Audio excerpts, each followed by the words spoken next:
Ok. Je vous propose qu'on démarre notre événement. Je propose que les gens au fond, so the people behind, don't be too shy and come a little bit further on. Don't hesitate. Ok. Monsieur le ministre, monsieur le chef du service économique, mesdames et messieurs les présidents, chers membres, mesdames et messieurs, je vous souhaite la bienvenue dans ce superbe auditorium de l'Institut français. Je crois qu'il est des moments plus importants que d'autres dans la vie d'une association et la vie de son président, et aujourd'hui est certainement un de ceux-là. En effet, nous sommes réunis aujourd'hui, non pas pour un forum, j'ai envie de dire classique, mais pour le lancement d'un nouveau comité au sein de la Chambre de commerce et d'industrie France-Grèce. Ce sera donc le second comité, après celui consacré à la fiscalité, dont d'ailleurs je profite de l'occasion pour vous annoncer que la prochaine réunion aura lieu le 6 octobre prochain. Mais revenons au sujet d'aujourd'hui, et à cette journée qui, je l'espère, fera date dans l'histoire de la Chambre. Et de surcroît, pour un comité qui vise à renforcer les échanges de bonnes pratiques et à réfléchir à une thématique qui me tient également particulièrement à cœur, qui est donc celui de l'ESG, en bon français, critères environnementaux, sociaux et de gouvernance, qui permettent entre autres une analyse extra-financière des entreprises. Et je dis bien entre autres. Je suis intimement convaincu que toute entreprise qui dorénavant ne prend pas en compte ces critères pour repenser ses activités, repenser sa stratégie, est une entreprise condamnée à disparaître dans les prochaines années. Il est clair pour moi que la notion de responsabilité sociale n'est pas une option. Ces notions ESG ne sont pour autant pas tout à fait nouvelles. Nous pourrions même en trouver des fondements dans la Déclaration universelle des droits de l'homme de 1948, la Déclaration de Rio en 1992, ou celle de l'Organisation internationale du travail de 1998, ou encore plus récemment, dans le Pacte mondial des Nations unies de 2000, qui a fixé 17 objectifs de développement durable, et enfin, en 2010, avec la création des normes internationales de responsabilité sociale. Mais force est de constater qu'il a fallu encore plus d'une décennie pour passer à la vitesse supérieure et supporter et surmonter bon nombre de phases de déni, notamment, évidemment, sur le changement climatique, mais aussi sur des points comme la diversité ou l'égalité homme-femme, qui d'ailleurs, à ce titre, je préfère, plutôt que de parler d'égalité homme-femme, utiliser des termes de prise en compte du point de vue féminin. Pour le monde de l'entreprise, je pense que nous sommes passés de l'ère de la communication, j'ai envie de dire, verte, gentillette, au greenwashing, puis après au label vert, puis après à la culture de la conformité ou au nice to have, bref, de la com ou de l'intention, à des postures fondamentalement aujourd'hui plus stratégiques. Bon nombre de groupes ont aujourd'hui une posture volontariste et sont passés d'une approche donc marketing puis à celle de la norme vers une refonte de la pensée sur le cœur même de leur activité et leur raison d'être. Évidemment, cette prise de conscience est parfois renforcée par la nécessité.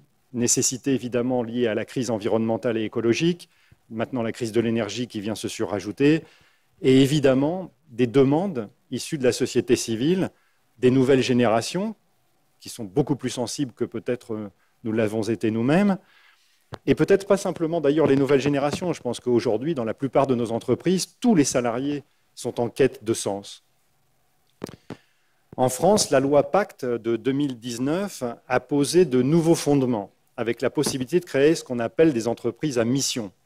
Ça s'est concrétisé notamment par la modification de l'article 1833 du Code civil, donc de l'époque napoléonienne, qui donc stipulait jusqu'à récemment, jusqu'en 2019, que toute société doit avoir un objet licite et évidemment être constituée dans l'intérêt commun de ses associés. C'était la définition d'une entreprise jusqu'à 2019. Cette définition intègre désormais les enjeux sociaux et environnementaux de l'activité de toute entreprise dans le respect de la conduite des affaires, de l'intérêt social global et non plus uniquement de l'intérêt de ses associés.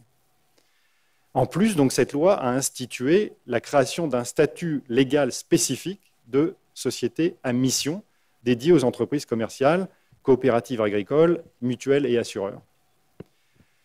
Déjà, de grands fonds d'investissement ont intégré ces notions dans leur choix de placement. Je vais vous citer Larry Fink, le patron de BlackRock, qui a dit en 2019 « Le but n'est pas un simple slogan ou une campagne de marketing, c'est la raison d'être fondamentale d'une entreprise, ce qu'elle fait chaque jour pour créer de la valeur pour ses parties prenantes.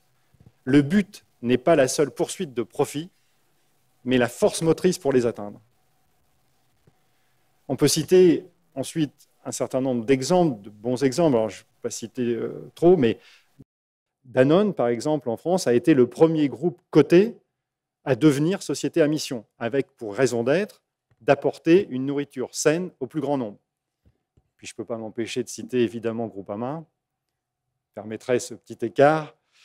Donc Groupama qui nous dit « Nous sommes là pour permettre au plus grand nombre de construire leur vie avec confiance. » Alors en parallèle, les gouvernements, les législateurs, les régulateurs se font de plus en plus pressants. En avril 2021, l'Union européenne a publié un rapport sur ce qu'on appelle la taxonomie, donc qui classe dans toute l'Union européenne les secteurs, les activités considérées comme durables, c'est-à-dire par extension, évidemment, ceux qui ne le sont pas. Les obligations de reporting également s'accumulent. En France, depuis la loi de mai 2021, porte obligation pour les entreprises de publier des données en termes d'impact carbone et sur la biodiversité. Quant aux assureurs, je connais un petit peu, on a désormais obligation de publier annuellement un rapport RSE, obligation qui d'ailleurs est avant tout européenne et qui vient d'être transcrite dans la loi grecque. Et la pression augmente. Et de toute façon, elle ne fera, à mon avis, qu'augmenter, et ce pour le bien commun. En juin 2021, je prends juste un exemple, c'était la première fois qu'une entreprise majeure internationale, Shell, pour ne pas la citer, a été lourdement condamnée pour non-respect de l'accord de Paris sur le changement climatique. Je peux aussi citer quelque chose que nos amis grecs, évidemment, seront particulièrement sensibles, la mise en place des nouvelles normes IMO 2030. Donc ça concerne les armateurs qui vont être contraints au respect de nouvelles normes environnementales, donc notamment ce qui concerne la modernisation des bateaux, sous peine de se voir interdire des zones de navigation. Donc encore une fois, ce n'est pas un choix. Donc de mon point de vue, la transition écologique se fera effectivement par le biais de normes et de contraintes, notamment sur les secteurs bancaires et assureurs, et de la même façon, et je fais ce parallèle avec ce qui a été mis en place contre la lutte contre la fraude, ou la lutte contre le blanchiment, ou le financement du terrorisme. Pour moi, on va suivre exactement la même évolution. Et donc, à défaut de trouver des financements ou des couvertures d'assurance, toute entreprise qui ne prendra pas ce virage sera condamnée. Bref, c'est un monde qui bouge et auquel nous sommes confrontés, nous dirigeants ou cadres d'entreprise. Nous devons nous adapter, évidemment, pour le meilleur. Je crois que ce comité, la création de ce comité aujourd'hui est une formidable occasion de mettre autour de la table des experts, des chefs d'entreprise, des représentants institutionnels, pour construire le monde de demain, dans le respect de nos valeurs, le respect de notre environnement, et pour répondre donc aux exigences qui sont maintenant devant nous. J'aimerais vous dire également que je suis fondamentalement convaincu que l'entreprise, ne l'oublions pas, est devenue l'organe vers lequel la plupart de nos concitoyens se tournent aujourd'hui et font le plus confiance pour trouver du lien social, pour trouver du sens et pour s'épanouir. Et nous devons donc être au rendez-vous de ce changement managérial et sociétal. Enfin, je ne peux pas m'empêcher, parce que je suis un Européen convaincu, de vous faire un petit point là-dessus. Une Europe forte est notre meilleure chance face à un monde qui se complexifie. Et je suis convaincu que le développement de nos relations toutes particulières entre la France et la Grèce sont d'une importance aujourd'hui capitale. Et il faut que ce soit, bien sûr, sur des termes, en termes d'investissement, en termes d'échanges, mais aussi l'opportunité sur la manière dont nous conduisons nos affaires, dans le respect de ce modèle ESG que nous allons maintenant aborder. Mais avant de vous laisser la parole, Monsieur le Ministre, ainsi qu'à nos nombreux experts que je remercie d'avoir répondu présents et qui, pour certains, ont fait le déplacement jusque depuis les montagnes d'Auvergne, je souhaite avant tout remercier celui qui a été l'initiateur de ce comité et qui en est désormais le président. J'ai cité donc Michel Sapranides, qui va être un de nos intervenants aujourd'hui, fondateur de la société Pelatis, auteur d'un ouvrage sur le manager socialement responsable, qui est venu me voir il y a maintenant plus d'un an, spontanément. et qui a fait cette passion, cette envie de nous faire partager sa passion pour un management revu et corrigé du prisme ESG. Permettez-moi évidemment de remercier nos sponsors et supporters, donc Pelatis en premier lieu, ICAP, Michelin, TSG Hellas et ASCO. Et enfin, un mot évidemment pour l'équipe de la Chambre, l'équipe permanente conduite par Catherine Malani, pour l'exceptionnel travail réalisé encore aujourd'hui. Merci, merci à vous. Je vous souhaite une excellente journée, une excellente réunion, et je passe la parole à notre modérateur, M. Ali Monos, d'International Relations and Media. Merci beaucoup, très bonne journée.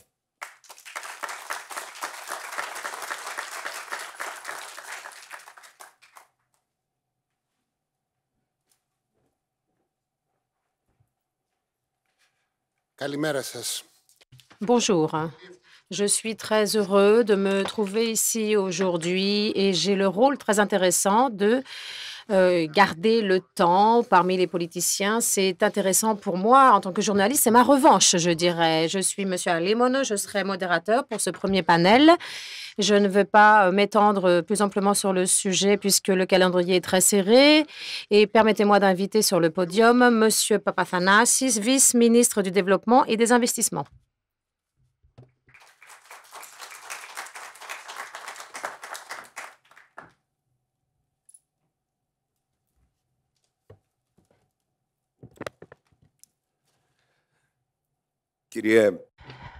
Monsieur le Président de la Chambre de commerce et d'industrie France-Grèce, Madame la Présidente de la Chambre de commerce et d'industrie d'Athènes, félicitations pour votre prise de fonction. Nous avons besoin de plus de femmes dans des postes de leader et je pense que cela doit être un effort sans relâche pour pouvoir parvenir à nos objectifs. Chers représentants des autorités sociales, entrepreneuriales, communautés entrepreneuriales, mesdames et messieurs, je suis particulièrement heureux et honoré de me trouver ici aujourd'hui parmi vous à l'inauguration d'une initiative très importante de la Chambre de commerce France-Grèce, car en tant qu'Européen convaincu, moi aussi, Monsieur le Président, tout comme vous, j'estime que l'Europe est pionnière pour ce qui est de la solidarité, par exemple, mais pour d'autres questions, elle est à la traîne, comme la question énergétique dont nous faisons l'expérience aujourd'hui et dont font l'expérience les citoyens d'Europe.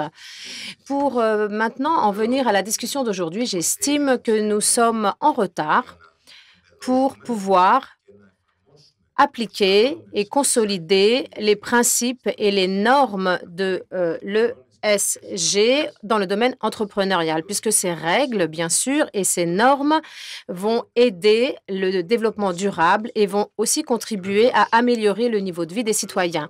J'ai l'obligation de me mentionner les relations très fortes qui unissent la France et la Grèce. La France est un allié de longue date, un partenaire très précieux, non seulement au niveau de l'Europe, qu'au niveau des relations bilatérales. À l'époque déjà de l'indépendance grecque, la France était un pilier de soutien pour la Grèce et cela a continué à travers les siècles. Et dans un même temps, la Grèce et la France ont historiquement été du même côté de l'histoire. Ainsi, l'excellente coopération entre le président français Emmanuel Macron et le Premier ministre grec Kyriakos Mitsotakis a apporté des résultats bénéfiques pour les deux pays, comme par exemple la conclusion du partenariat France-Grèce pour l'établissement d'un partenariat stratégique en matière de défense et aussi le renforcement de notre force de dissuasion avec l'achat de Rafale qui volent d'ores et déjà dans les cieux grecs. Et dans le même temps aussi les frégates Belhara qui ont bien sûr commencé à naviguer. Ici, toutefois, en tant que Grec, en tant que Grèce, nous avons réalisé des objectifs très importants au cours de ces dernières années et nous devons nous en tenir à l'effort déployé de la part de tous les citoyens grecs et du gouvernement grec pour que nous puissions surmonter les difficultés du passé. Ainsi, en ayant une politique stable et un fonctionnement financier correct, nous avons réussi au cours des 3 derniers trimestres nous avons atteint 7,7% de rythme de croissance, l'un des plus grands d'Europe. Nous avons une baisse du chômage qui est constante. Nous avons des investissements étrangers directs de 4,8 millions en 2021, un record au cours des 20 dernières années, et un record historique des exportations avec 40 milliards en 2021 et une augmentation des exportations de 40%, 39% pour être précise, pour ce qui est de juillet 2022. Et bien sûr, tout ce développement, toute cette croissance s'est fondée, outre les investissements et les exportations, elle s'est fondée également sur le rétablissement, si vous voulez, du produit touristique sur le marché. Et en juillet, nous avons eu des recettes records dans le domaine du tourisme. Mais pour nous en tenir aux principaux actes de ce critère de l'ESG qui sont mentionnés dans la gouvernance sociale, nous devons dire que ces axes devront orienter l'entrepreneuriat dans le cadre d'une nouvelle philosophie d'adoption de la responsabilité environnementale pour pouvoir lutter contre le changement climatique. Et bien sûr, il y aura peut-être un petit retour en arrière en raison du lignite qui est réintroduit dans toute l'Europe. Et les droits aussi sociaux et la création d'une nouvelle conception pour ce qui est du leadership et de l'éthique dans les relations de travail. Il s'agit donc de 3 facteurs qui permettent de garantir le développement durable. Nous avons des résultats utiles pour ce qui est de l'impact environnemental ou éthique de l'investissement d'une entreprise. Ainsi, donc, dans le cadre de ces règles, les investissements sont encouragés pour ceux, bien sûr, qui respectent ces règles. Résultat, les investisseurs et les gestionnaires des capitaux adoptent ces pratiques dans le sens du développement durable. La tendance mondiale, bien sûr, montre que de plus en plus d'entreprises, avec un peu de retard, je répète, acceptent et appliquent ces principes. En Grèce, nous sommes assez à la traîne, je dirais. Pour ce qui est du Green Deal, du Pacte vert européen, il inclut les objectifs, bien sûr, suivants qui, en partie, ont été appliqués dans la jurisprudence grecque et sont appliqués, la transition verte. Là, il faut dire que nous sommes les champions en Europe, car ce sont nous, la Grèce, qui avons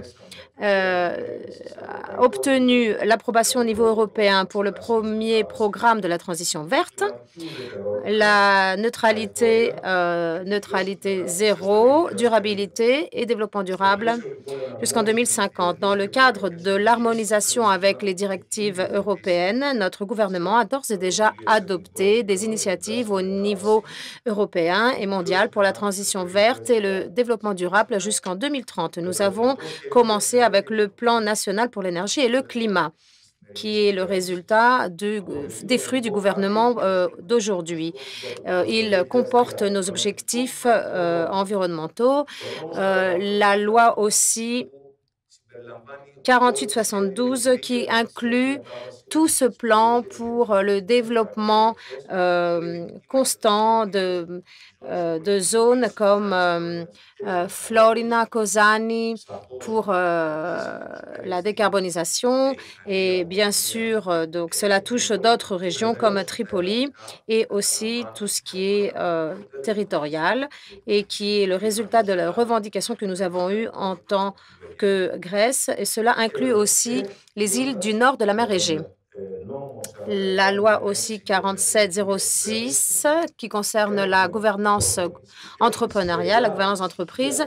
Nous avons donc avancé sur ce plan. Nous avons inclus des normes de l'ESG dans plusieurs investissements, 3,6 milliards au cours de ces dernières années, 39 plans d'investissement, des investissements qui sont tournés donc vers des infrastructures propres dans le sens du respect de l'environnement. Mais tout ce programme et toutes ces normes sont inclus dans l'ESPA, le cadre de référence commun 26-27,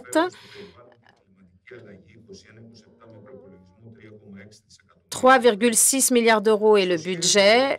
Le plan aussi pour la politique agricole commune, que nous avons d'ores et déjà reçu l'approbation, et l'application du programme LIFE, qui est un outil de financement pour l'application de la stratégie nationale. Tout cela a été inclus dans nos nouveaux outils de développement, comme la loi sur les investissements stratégiques. Nous avons des exigences à ce niveau, et la nouvelle loi de développement sur les 13 régimes, au moins 5 qui sont la transition verte, la revalorisation environnementale des entreprises, la transition numérique, la recherche et l'innovation appliquée sont axés autour d'un pilier général qui sont les règles de l'ESG. Et monsieur le modérateur, vous me regardez un peu bizarrement et j'aimerais à ce titre clôturer et dire, monsieur le président,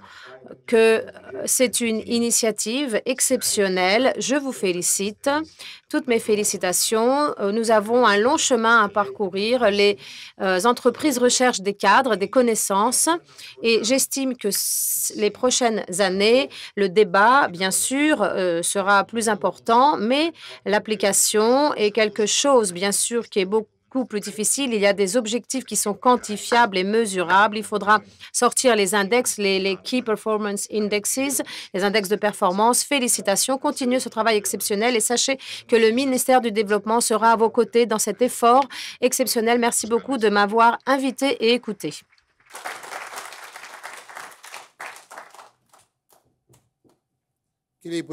Monsieur le ministre, merci beaucoup. C'est un honneur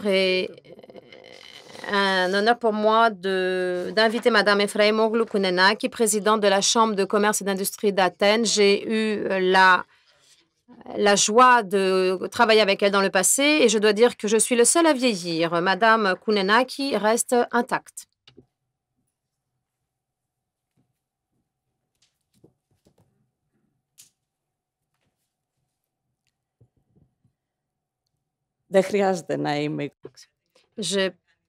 Si j'avais 25 ans, je n'aurais pas fait tout ce que j'ai fait. Donc, monsieur honorable, monsieur le ministre, monsieur le président, mesdames, messieurs les présidents, chers invités, je vous remercie chaleureusement pour cette invitation et l'occasion qui m'est donnée de participer à cette discussion d'aujourd'hui. Le développement durable ces dernières années est devenue une question primordiale au niveau mondial, une question qui concerne notre capacité de gérer les défis d'aujourd'hui et de demain, de les gérer de manière qui ne puisse pas saper le futur et de manière à garantir les conditions de durabilité, de progrès économique et de prospérité pour les générations futures. Cet effort est un effort commun. Il ne peut être que commun et cette acceptation se trouve au cœur de la notion de l'entrepreneuriat durable, une notion qui reconnaît le rôle de l'initiative privée dans la lutte contre les grands problèmes qui préoccupent les sociétés modernes, l'Europe d'aujourd'hui. Il reconnaît la capacité des sociétés à garantir des avantages comparatifs et à créer des conditions de succès à long terme, fonctionnant parallèlement comme une puissance pour le bien de tous en créant de la valeur pour toutes les parties concernées, pour les actionnaires, pour les travailleurs, pour les collaborateurs, pour les sociétés locales. Ces dernières années, de plus en plus d'entreprises s'harmonisent et s'adaptent à cette tendance. Adoption du défi européen de durabilité nécessite de comprendre la société, sa stratégie, son modèle entrepreneurial et la chaîne de valeur de cette société, ainsi que l'impact, les risques, les dangers et les opportunités qu'elle rencontre. Il va de soi qu'il y a besoin d'un travail en amont, d'une préparation. On ne peut pas faire cela au dernier moment. Les sociétés devront être encouragées à prendre de plus en plus en compte leur impact dans l'écosystème et appliquer une stratégie durable. Elles devront garantir qu'en produisant de la durabilité au niveau social, environnemental, au niveau du travail, des droits de l'homme, des questions contre la corruption, elles permettent d'intégrer ainsi leur modèle entrepreneurial. Il est important d'avoir un cadre clair pour savoir dans quelle mesure ces engagements sont appliqués en matière de développement durable durable. À ce stade, j'aimerais me référer à la consultation de l'OCDE à ce sujet qui intègre des critères de durabilité. La révision des principes de l'OCDE vient à une conjoncture très importante pour les entreprises et le défi est de taille pour tous ceux qui participent au marché, pour toutes les parties intéressées, des investisseurs jusqu'aux sociétés, la main-d'œuvre et bien sûr le public. Ces principes révisés devront promouvoir l'entrée des sociétés sur le marché des capitaux. Tout cela donc permet aux sociétés de surmonter les impacts négatifs en satisfaisant dans le même temps les obligations vis-à-vis des créanciers, des fournisseurs et des travailleurs dans le but, bien sûr, ces principes donc aspirent à soutenir le développement de nouvelles entreprises qui peuvent, bien sûr, apporter les investissements nécessaires à la transition verte. Ces crises successives que l'Europe a vécues, la pandémie, la crise énergétique actuellement qui est en cours, ont montré la nécessité pour les gouvernements de faire appel à des stratégies durables. La crise du coronavirus a montré ou a empiré des faiblesses peut-être existantes au niveau de la gouvernance, au niveau de la gestion des risques dans le domaine du changement climatique, de la santé et autres risques de gouvernance et a montré aussi la faiblesse pour ce qui est des entreprises à pouvoir résister à des situations imprévisibles.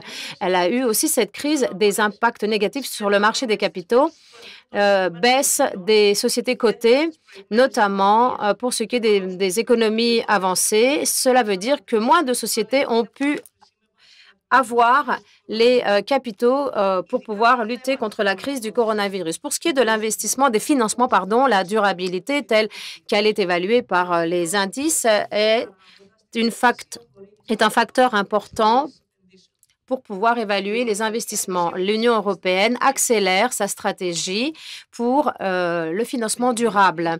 Avec la nouvelle directive CSRD, sont introduites de nouvelles obligations et de nouvelles normes au niveau européen avec un champ d'application très large qui inclut les PME, les entreprises cotées en bourse. Les défis de cette directive exigeante seront développés par les prochains orateurs.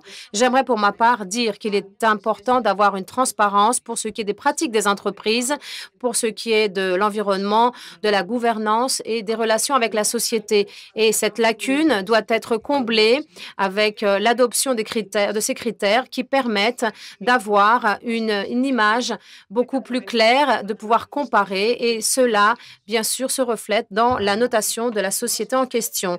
Les exigences pour ces sociétés au niveau de la transparence ont bien sûr augmenté au cours de ces dernières années et il faut réviser ces pratiques et tout cela est en cours.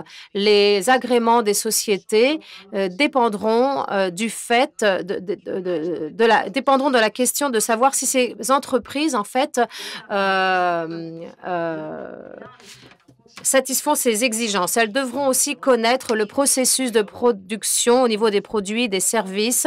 Elles devront savoir si ces produits sont néfastes pour l'environnement et les hommes. Cela vaut pour les entreprises cotées en bourse ou non. Cela, bien sûr, nécessite des changements pour les conseils d'administration, indépendamment de la taille des entreprises, y compris les petites sociétés qui font partie de cette chaîne de valeur.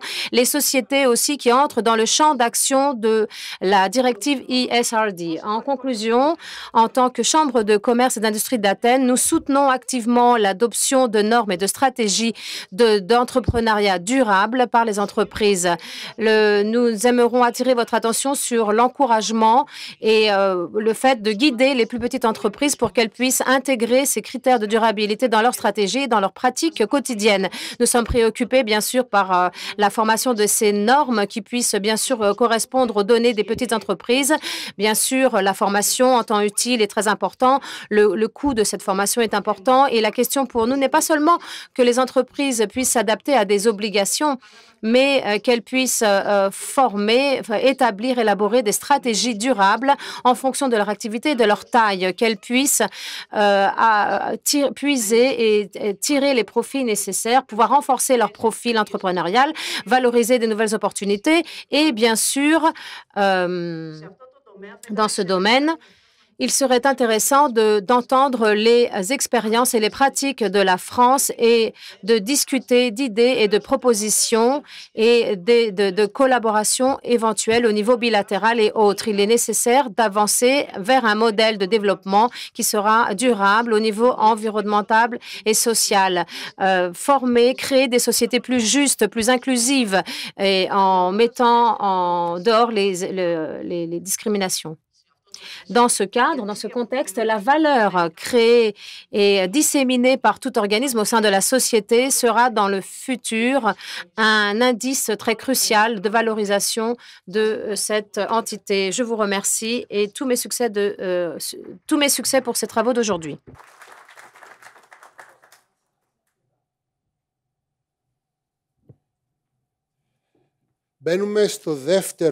Nous entrons maintenant, Madame la Présidente, merci beaucoup. Nous entrons dans la deuxième partie de ce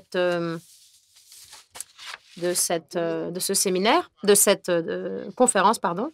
J'aimerais maintenant, après avoir invité Madame Alexiou, les deux autres intervenants sont en ligne. Avant de commencer, j'aimerais dire... Ah, Monsieur Sapranidis est ici, pardonnez-moi, il n'est pas en ligne. J'aimerais dire que nous avons pu entendre des questions, des points importants. J'aimerais m'en tenir à 4 mots. Transparence, justice et durabilité. 3 mots. On n'est pas à -5, on est à +5. Hein. Changement climatique, injustice, inégalité, tout cela doit être résolu à temps. Parce que si on laisse ces choses traîner et que nous traitons ces problèmes comme des thérapies, alors cela voudra dire que nous aurons perdu du temps. Donc, des initiatives comme celle d'aujourd'hui, de la part de la Chambre de commerce, de la part de la Chambre de commerce aussi d'industrie d'Athènes, du gouvernement, cet échange d'expériences et de pratiques sont très importantes parce que pour faire ce qui est bien, il faut collaborer, il faut coopérer. On n'a jamais réussi à faire quelque chose de bien si l'on est tout seul.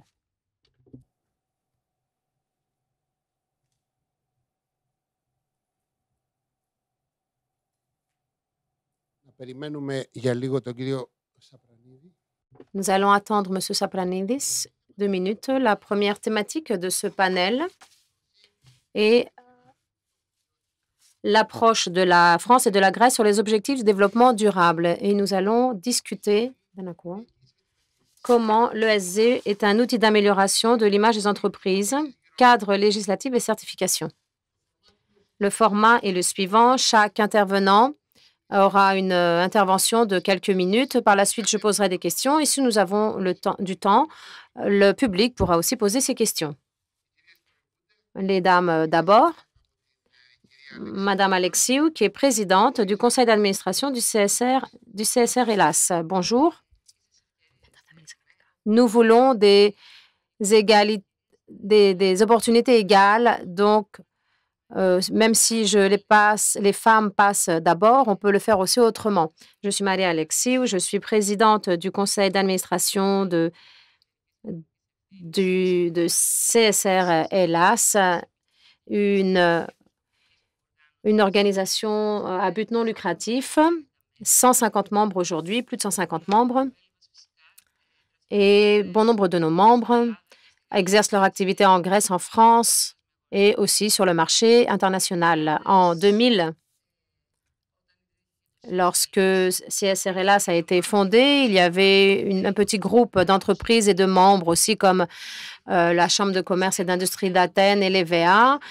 Nous avons donc pensé que cette gouvernance n'est pas une mode, ce n'est pas une tendance, c'est une situation qui est créée par les données du marché mondial et qui est bien sûr la nécessité de ce marché mondial de fonctionner avec des normes et des règles communes dans l'économie également, qui est le champ, le cœur, le noyau de cette mondialisation. Et si donc il n'y a pas des règles communes, que ce soit sur un marché interne comme le marché européen, où tous les pays doivent avoir une participation égale et des droits égaux au niveau de ce marché interne, il en va de même, bien sûr, d'un marché mondial, puisque l'on veut rester au niveau mondial. Ça, nous l'avons compris un petit peu en retard. 22 ans plus tard, nous discutons de cela, à savoir que la gouvernance, la responsabilité sociale ne peut pas être une partie réglementée du marché. C'est un changement donc que nous constatons et l'Union européenne est pionnière dans cette tendance mondiale. Beaucoup accusent l'Union européenne de se hâter, voilà, on va appliquer des règles, CSRD, CFRD, toutes ces règles, toutes ces normes. Je peux vous donner une liste d'acronymes et si vous comprenez ce dont je vous parle, venez me dire combien d'entreprises vont lire ce cadre pour lequel moi je suis une spécialiste parce que c'est une question sur laquelle qui me préoccupe depuis 30 ans. Mais ces entreprises ne vont pas comprendre ce qui est cette durabilité économique, sociale, etc. Parce que c'est la question dont on parle. Comment arriver à cette durabilité? Qu'est-ce qui va permettre d'arriver là? Les lois, les normes, la norme européenne. Parce que imaginez que pour rendre des comptes pour ce qui est des sociétés, la directive CSRD, ça a été soumis à consultation. La partie principale de cela a été écrite. Ces normes sont écrites sur la base de ceux qui sont en avance. Par exemple, la France. La France a agi de manière intelligente. Elle a introduit des outils pour que les entreprises puissent bâtir cette conception. Comme disait Papa Alexopoulos, vous connaissez, et je vous en dirai plus, il parlait de foi, parce que c'est une question de foi, parce que l'entreprise, ses cadres, sa direction, les gestionnaires, ceux qui prennent des décisions croient que c'est un modèle entrepreneurial concurrentiel, soit on ne peut pas faire cette transition. On ne peut pas changer le mode de fonctionnement si on ne change pas la mentalité et la façon de concevoir les choses et de voir quelle est la responsabilité et comment cette responsabilité est incluse dans le processus de prise de décision. Je vais clôturer peut-être la première réponse. Le réseau, donc SRLAS, travaille à développer des actions de collaboration. En 2015, nous avons adopté les objectifs, 17 objectifs. Si nous comprenons ces objectifs, nous allons faire le premier pas en avant pour commencer à discuter et voir ce que nous devons changer par rapport à la façon dont on fonctionne aujourd'hui. Pour nous, pour ce réseau, quels sont les objectifs les plus importants? L'objectif 17, le 17e donc objectif. Nous avons une collaboration avec la Chambre de commerce et d'industrie d'Athènes. Nous travaillons sur le pacte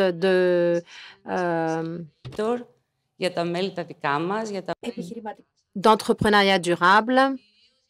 Et nous voulons aussi travailler pour les petites et moyennes entreprises qui sont le maillon faible, qui est un maillon crucial. C'est PME, nos entreprises, et c'est les toutes petites entreprises aussi, plus de 60% de la main-d'œuvre. Elles emploient plus de 60% de la main-d'œuvre. En Grèce, ça c'est un chiffre européen, en Grèce c'est plus de 75%. Si ce maillon se casse et qu'il n'a pas la possibilité d'être intégré et de participer à cette transition, alors les impacts sociaux, l'objectif 8 donc, est annulé. tous les objectifs sont annulés si on ne parvient pas au noyau, si vous voulez, si on n'atteint pas l'objectif principal, 2030, en faisant bien sûr l'analyse du cost effective. Pour ce qui est de la transition, c'est quelque chose que nous n'avons pas fait, je crois. Qu'en France non plus, je n'ai pas vu ce cost-benefit analysis. Qu'est-ce que cela veut dire pour l'économie? Avec quelle politique nous avons des outils? La France a de bonnes entreprises. BNP Paribas, par exemple, doit être un modèle pour les banques. Si on parle de modèle et si on parle d'intégration des critères et de transition vers un modèle entrepreneuriat durable. C'est l'un de nos outils. Les normes ne sont pas une fin en soi, c'est un outil. Voilà, merci.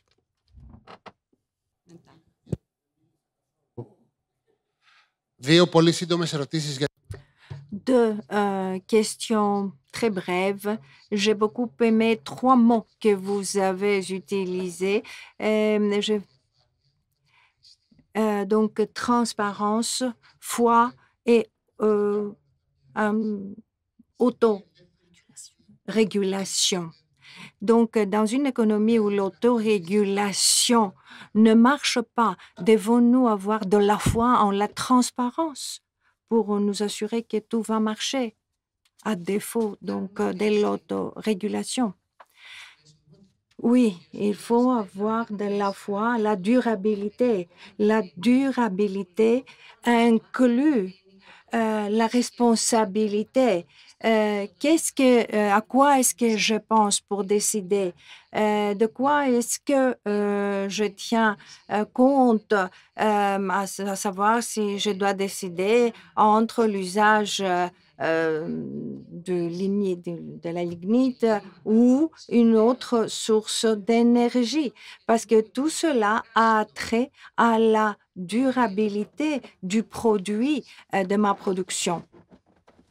La façon donc de prendre des décisions dans un modèle d'autorégulation consiste à réfléchir sur l'immédiat et sur le court terme. Mais aujourd'hui, le système doit changer. C'est ça le débat. Au lieu de regarder, de nous tourner vers le passé, ce que nous avons fait dans le passé, il faut regarder vers l'avant et voir quelle sera la valeur ajoutée de ce que nous faisons pour le demain. Si nous sommes tournés vers le passé, si nous utilisons le système ancien, nous ne pourrons jamais faire travailler les nouvelles idées, parce que je suis très contente du fait qu'il y a aujourd'hui la responsabilité de bien communiquer à nos membres.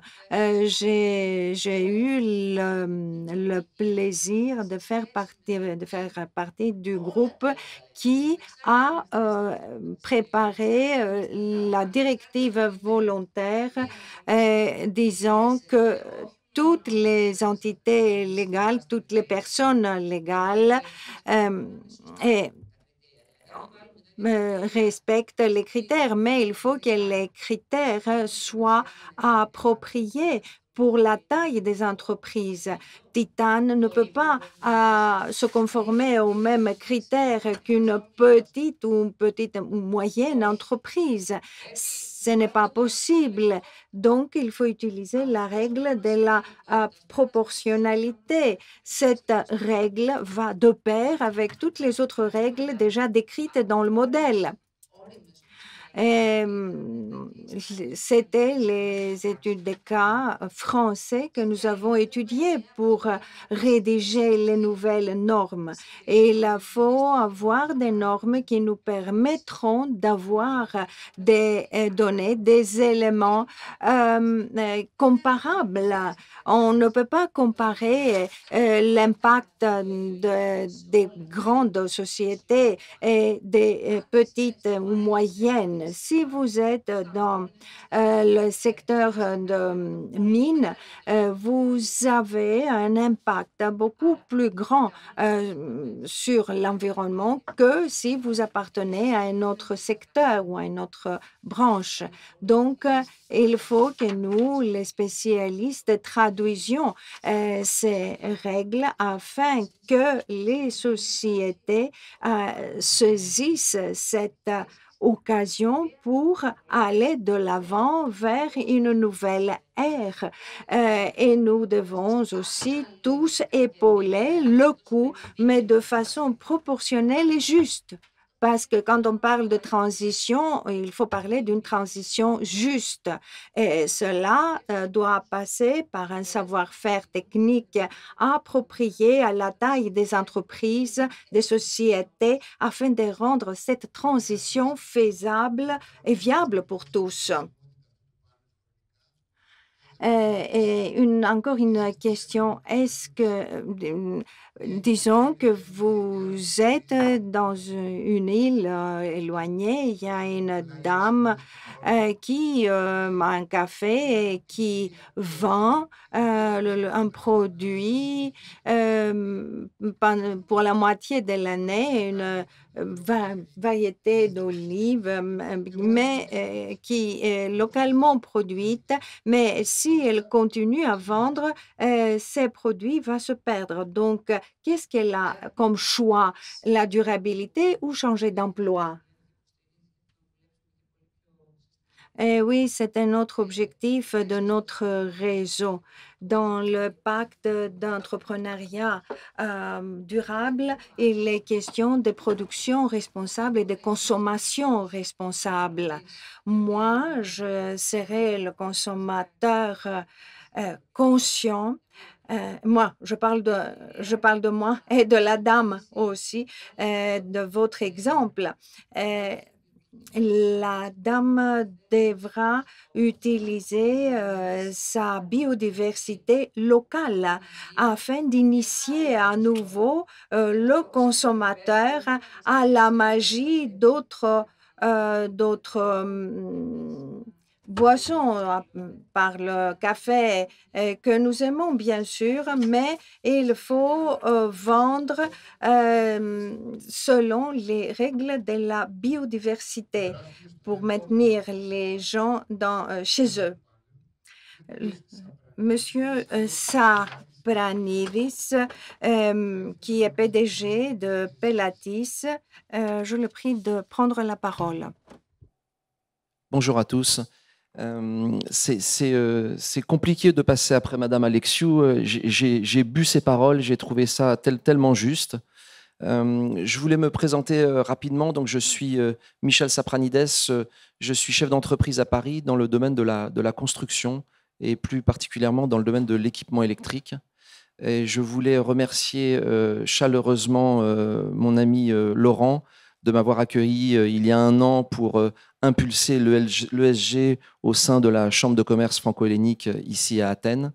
Et donc, nous sommes venus aujourd'hui à 6 de Paris pour les tables rondes de l'environnement, du social et de la gouvernance, donc avec mes amis qui sont ici à ma droite, que je ne qualifierais pas d'experts, mais plutôt de passionnés. Donc, on vient pour partager une expérience, notre expérience française, et pour échanger avec vous et faire avancer cette passion que nous avons pour l'ESG.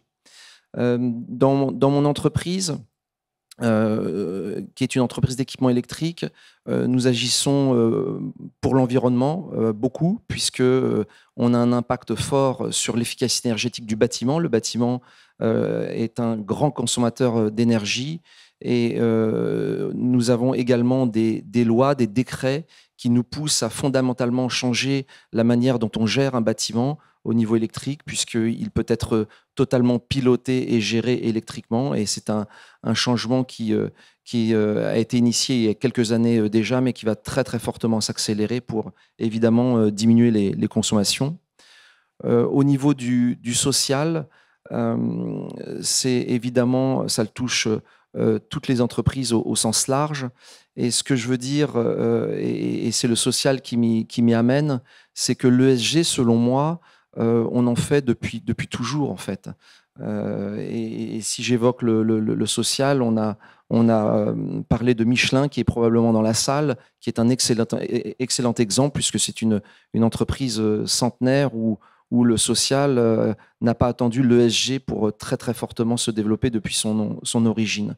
Donc je suis un militant de l'ESG, du social, et particulièrement pour les PME, les petites et moyennes entreprises.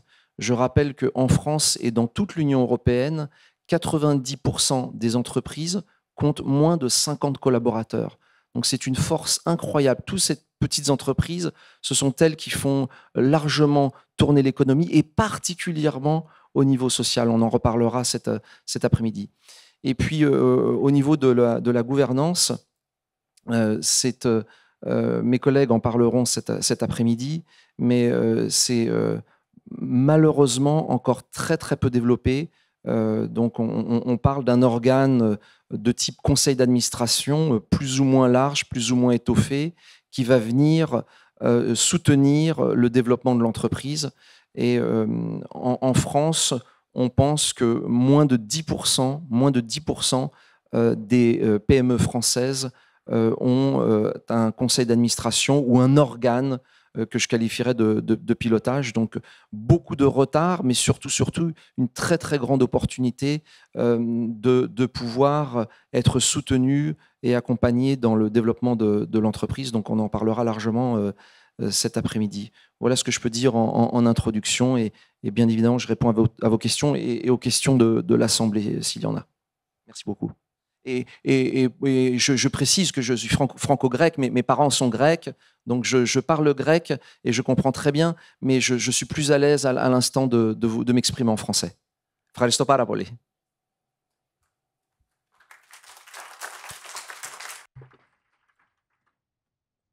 Ça va être fatigant aujourd'hui. Ah oui.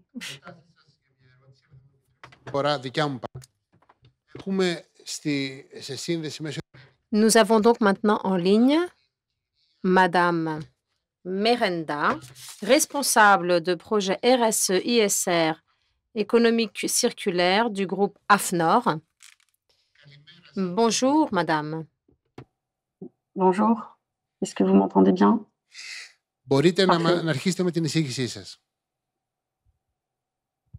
Vous pouvez commencer. Vous pouvez commencer à parler. Est-ce que mes slides sont partagés également à l'écran? Ok, je les vois. Merci. Donc, bonjour à toutes et à tous. Merci beaucoup pour cette invitation. Si j'avais pu me rendre sur place en Grèce, je l'aurais fait avec plaisir. Donc, merci pour l'invitation. Donc, je travaille pour le groupe AFNOR, AFNOR qui développe un certain nombre de normes à l'échelle française et internationale, et la France qui a été à l'initiative en 2010 de la rédaction de l'ISO 26000, qui a été donc à la jeunesse de cette norme, unique norme internationale aujourd'hui qui définit ce qu'est la RSE pour les organisations, quel que soit leur secteur d'activité, leur pays d'implantation et leur taille. Donc, tout d'abord, commencer un petit peu avec quelques propos introductifs pour distinguer deux concepts qu'on amalgame assez souvent, qui sont assez similaires, celui de la RSE et celui de l'ESG. Quand on parle de RSE, on parle de quoi exactement? La RSE, ça a été défini par la Commission européenne comme l'intégration volontaire par les entreprises de préoccupations sociales et environnementales dans leurs activités commerciales et dans leurs relations avec les parties prenantes. Autrement dit, et dit de manière un petit peu plus peut-être concrète, la RSE, c'est ni plus ni moins que la manière dont les entreprises vont pratiquer le développement durable et l'intégrer à leurs activités. C'est, autrement dit, la contribution des entreprises aux enjeux du développement durable. Et je veux remercier jusqu'à maintenant tous les intervenants qui se sont exprimés depuis le début de la conférence, qui ont tous absolument raison, et je partage tout ce qui a été dit. On n'a plus de choix, quand on est une entreprise aujourd'hui, que de considérer la RSE et ses enjeux de développement durable pour avoir des activités qui soient pérennes dans le temps. Et si on revient un petit peu sur les 2-3 dernières années qui viennent de s'écouler, on a remarqué, notamment dans le monde de la finance responsable et le monde du développement durable de manière générale, que les entreprises qui avaient le plus résisté à la crise économique et sanitaire, celles qui avaient enregistré les meilleurs résultats économiques pendant cette période de crise, étaient les entreprises qui étaient engagées dans des démarches de RSE et des démarches de développement durable. Preuve que s'engager dans des démarches de développement durable pour les entreprises sera demain la condition de leur pérennité économique, quel que soit le contexte dans lequel elles évoluent. Donc en 2010, la norme ISO 26000 est venue pour la première fois poser un standard, une définition commune pour tous les acteurs de ce que doit être la RSE, en listant 7 questions centrales, 7 grandes thématiques à côté desquelles il ne faut pas passer si on veut se réclamer être engagé dans une démarche de RSE au sens transverse du terme. Toutes les entreprises sont aujourd'hui concernées par la RSE et globalement toutes les organisations, puisque la RSE ne touche pas que les entreprises, à savoir le monde économique, mais aussi toutes les organisations, quelle que soit leur structure juridique, que ce soit des associations, des ONG, des États, des collectivités, etc. Et à côté du concept de RSE, on parle de plus en plus du concept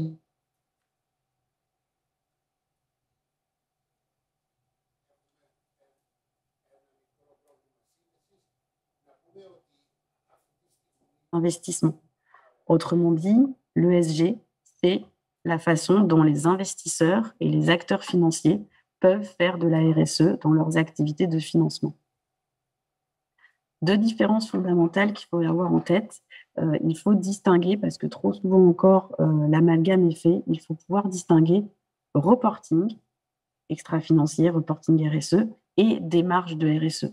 Aujourd'hui, l'Union européenne est en train de se doter d'un corpus réglementaire extrêmement riche sur les notions de reporting de durabilité.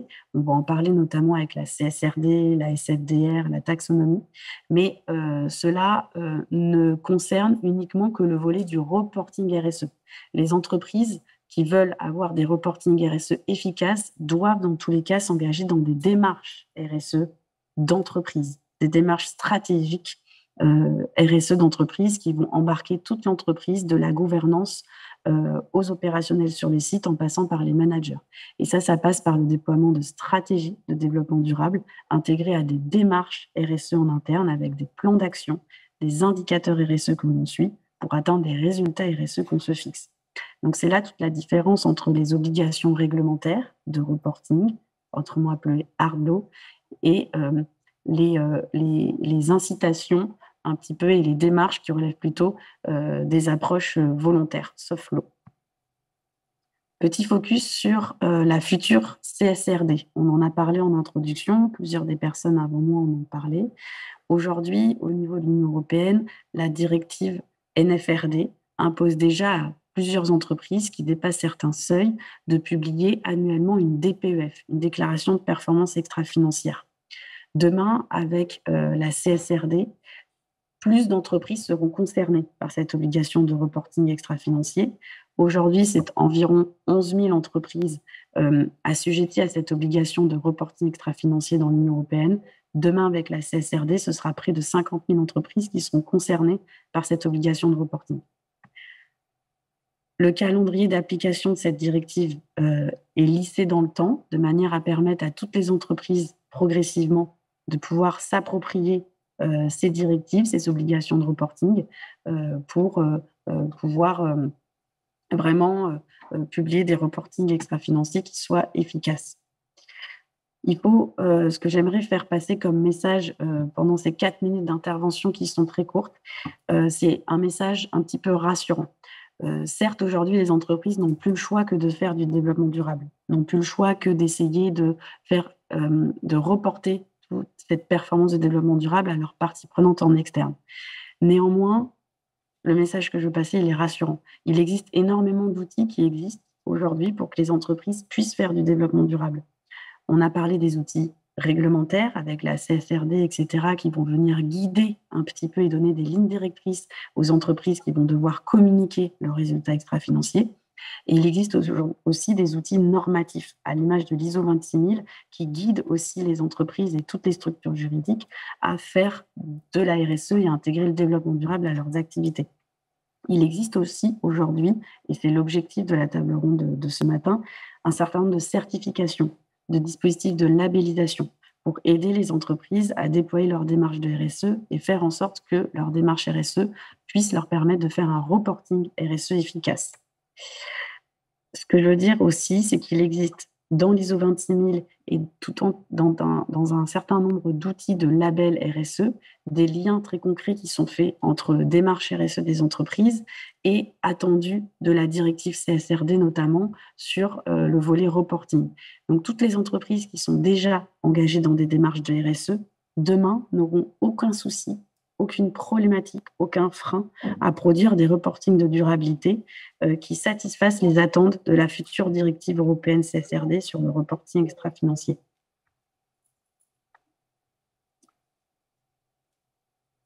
Je finirai cette intervention en vous présentant certains résultats qui ont été trouvés suite à une étude qu'on a menée auprès de 800 entreprises engagées dans des démarches de RSE. Les retombées des démarches RSE pour les entreprises sont extrêmement riches et concrets et peuvent permettre d'améliorer l'image de l'entreprise auprès de ses parties prenantes. Donc, vous avez à l'écran les résultats des principaux bénéfices qui peuvent être obtenus par les entreprises à s'engager dans des démarches de RSE. Premièrement, forcément, le renforcement de l'engagement des collaborateurs, le développement de l'attractivité également, le développement de l'innovation dans les entreprises et bien sûr, le fait de pouvoir se démarquer de la concurrence par les entreprises qui sont engagées dans des démarches de RSE. Plus les entreprises sont engagées dans des démarches RSE depuis un long moment, plus les démarches RSE sont pérennes, plus ces bénéfices sont présents dans l'entreprise. Si on fait le focus sur les bénéfices qui sont trouvés par les entreprises qui s'engagent dans des démarches de RSE et qui font labelliser ces démarches de RSE et qui suivent l'ISO 26000 et qui utilisent des labels ou d'autres normes et outils normatifs sur le sujet, les bénéfices sont d'autant plus nombreux. On parle notamment, en principaux bénéfices, et ça fait tout le lien avec le sujet d'aujourd'hui, de l'amélioration de l'image de l'entreprise auprès de ses clients, auprès des fournisseurs, auprès de ses partenaires. Mais il y a également tout un tas d'autres bénéfices, comme la création d'une nouvelle dynamique en interne, l'engagement des collaborateurs, l'amélioration de l'image de l'entreprise auprès de ses salariés, la robustesse de la marque employeur, le fait de réduire aussi toutes ces consommations énergétiques au grand sujet quand on parle de sobriété, notamment à l'échelle française, aussi à l'échelle de l'Union européenne et de l'hiver à venir que tout le monde s'accorde à dire difficile. Donc, la démarche de RSE permet un certain nombre de bénéfices sur tous les volets, notamment celui de l'image de l'entreprise, notamment celui de la sobriété de l'entreprise. Voilà, j'aurais plein de choses à vous dire, mais je crois qu'en 4 minutes, c'est déjà bien assez. Merci pour votre écoute.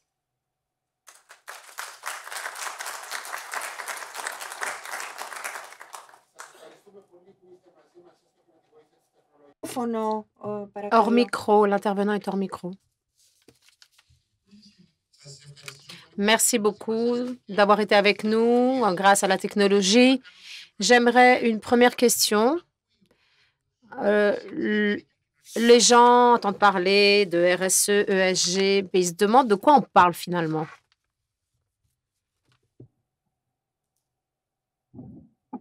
Alors, je réponds? Oui. Alors, quand on parle de RSE, on parle de la manière dont les entreprises peuvent, via leurs activités, contribuer au développement durable. C'est comment elles peuvent intégrer le développement durable à leurs activités, quel que soit leur métier. Et quand on parle de ESG, on parle un petit peu de la même chose, sauf que c'est l'acronyme que donnent les investisseurs et les acteurs financiers au sujet de la RSE. ESG, ça veut dire environnemental, social et gouvernance. Ce sont les 3 critères qui sont suivis notamment par les investisseurs et les acteurs financiers pour identifier les entreprises qui font des choses bien en matière de développement durable et dans lesquelles ces investisseurs vont souhaiter investir et placer leur argent pour accompagner la transition développement durable de ces entreprises-là.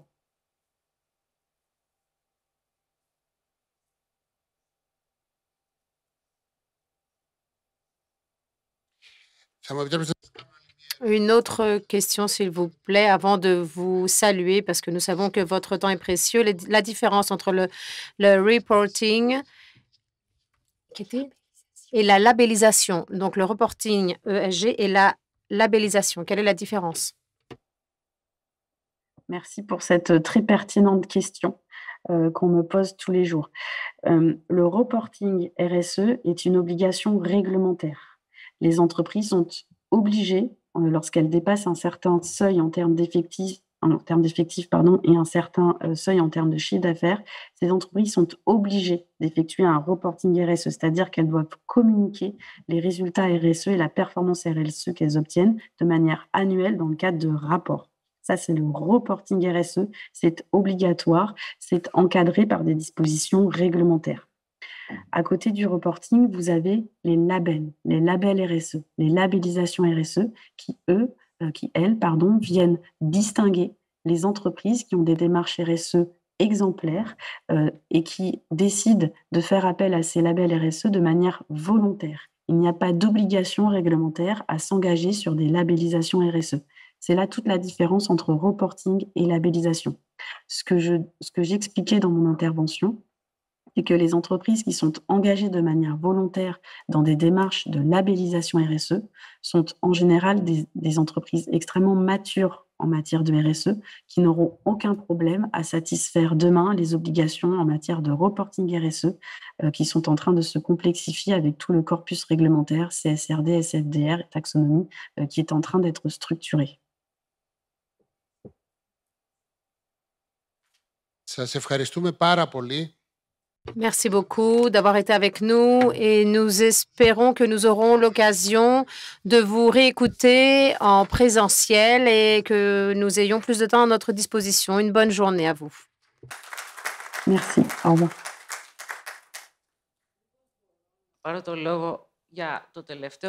Puis-je prendre la parole sur le dernier point? Hors micro. Hors micro. Le modérateur est hors micro. La question de la certification pour pouvoir éviter à l'avenir le greenwashing. À partir de 2023, tous les contenus sur le développement durable devront être contrôlés et certifiés par des autorités indépendantes. La nouvelle directive doit lutter contre le greenwashing. Il faut avoir des preuves, donc, pour pouvoir soutenir, étayer tout cela.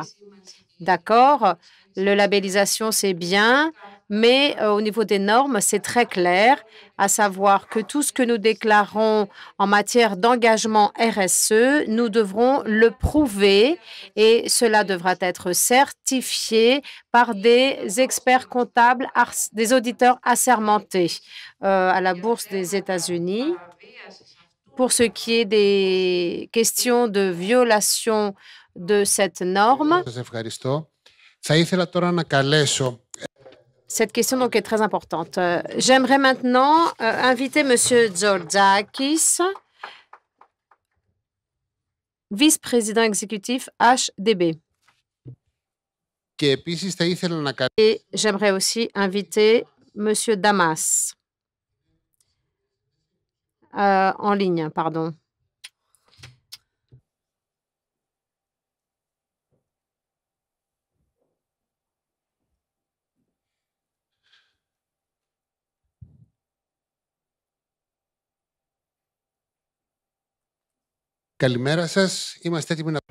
Bonjour, nous sommes prêts à vous entendre.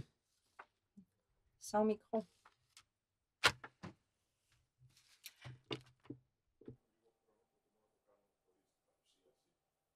Hors micro.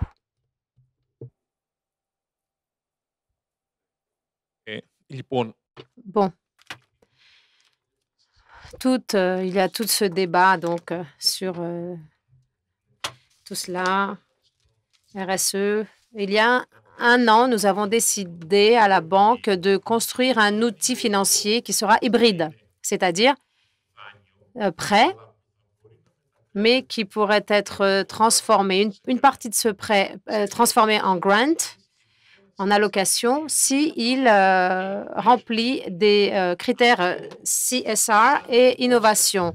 En tant que concept, nous en avions discuté avec PPI France, voir comment faire tout cela. C'était quelque chose de nouveau et ça n'avait pas été fait au niveau de l'Europe.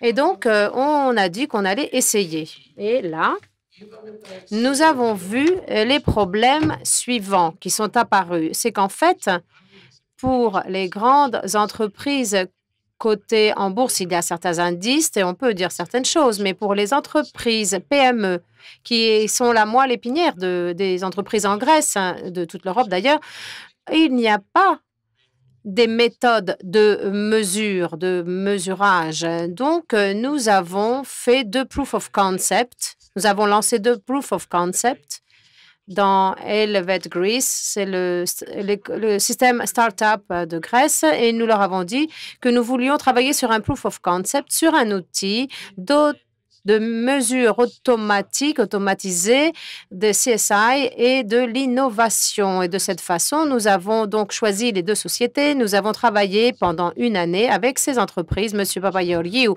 mon collaborateur est ici d'ailleurs, et il était chargé de la coordination de ce travail. Et en fait, nous, après 1 année de travail, nous avons eu un résultat très impressionnant. Nous avons travaillé de manière très intensive avec le Centre grec de documentation pour pouvoir obtenir des données, pour pouvoir faire des tests, voir si ce que dit le programme a des résultats. Et en tant que première action, nous avons collaboré avec la banque Piraeus pour le mettre à leur crédit à eux et commencer avec des mesures, des indices précis. Les réactions sont positives, ça nous a encouragés. Et en fait, nous avons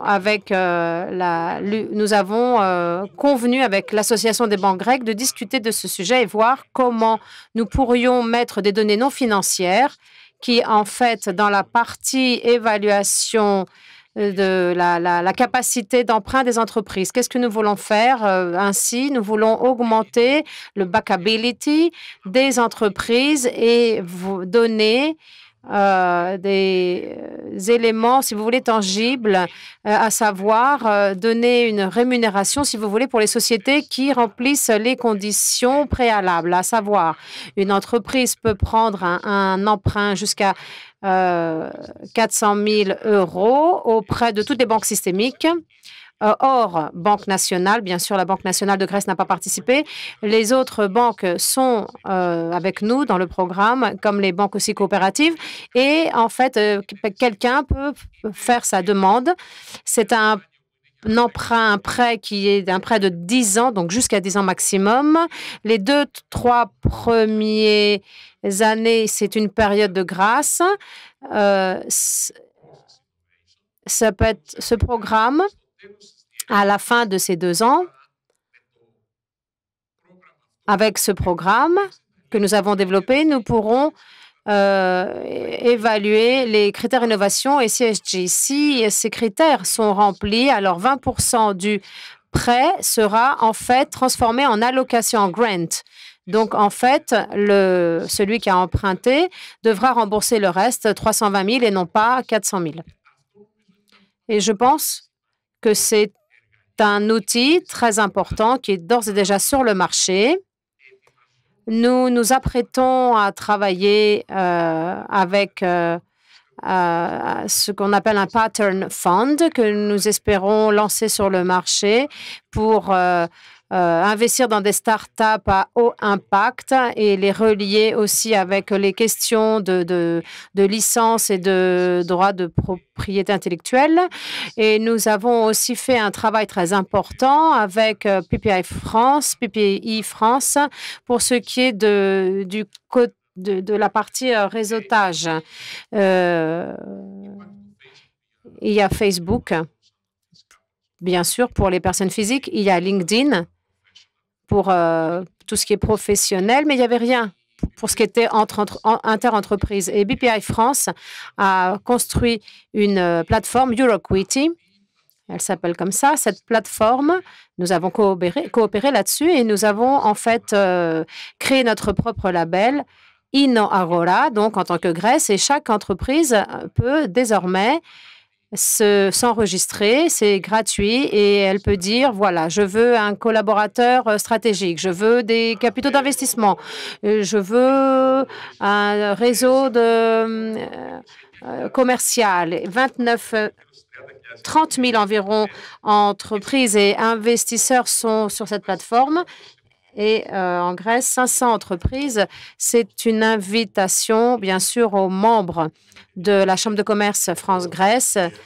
Et c'est pourquoi, Madame Efraïmoğlu, j'ai demandé à ce que tu restes, parce que c'est aussi une invitation à la Chambre de commerce d'Athènes, voir comment est-ce que nous pourrons, cette plateforme française, l'exploiter et inclure le plus de sociétés possible pour que vous puissiez voir combien tout cela est important. Nous avons fait 3 événements, Pitch Event, et à chaque événement, il y avait 8 sociétés grecques, 8 entreprises grecques. 50% étaient français, belges ou allemands, des investisseurs. Donc, 50% d'entre eux étaient grecs. Les entreprises ont demandé 100 000 € au total. Et à travers ce processus, nous avons pu conclure organiser des one-to-one meetings pour pouvoir aller à l'étape supérieure et voir comment on pourrait inclure des critères CSR, que les entreprises qui entrent sur cette plateforme soient certifiées CSR et qu'elles aient quelque chose de plus. Donc, pardonnez-moi, j'avais une présentation avec moi, mais j'avais estimé qu'il était plus important en raison du temps qui m'était imparti de vous dire, de vous parler comme ça, sans papier, et vous donner notre orientation. Et notre orientation est la suivante, produit hybride. Ah oui, je vais parler aussi du produit, c'est très important. Comment est-ce qu'il travaille? Comment est-ce qu'il fonctionne ce produit? C'est comme un produit de garantie. Nous, on a mis, par exemple, 40 millions. Et ces 40 millions que nous avons mis, les banques commerciales sont venues, elles ont mis 80 millions supplémentaires, ça fait 120 millions sur le marché. Nous garantissons 80 par prêt et on a un cap au niveau du portefeuille. La deuxième partie maintenant, donc, si vous voulez, on a un levier. Et à côté de cela, on a les 30 autres millions. Et ces 30 millions, c'est quoi? C'est le grant, c'est l'allocation. Et donc, toute société qui remplit les critères SCR, nous remboursons une partie du prêt. Donc, nous préparons d'autres produits hybrides de ce type qui pourront soutenir l'entrepreneuriat là où il y a une market failure, une faiblesse. Ce financement pourrait être utilisé dans le cadre de partenariats entre entreprises grecques et françaises ou entre entreprises européennes et grecques.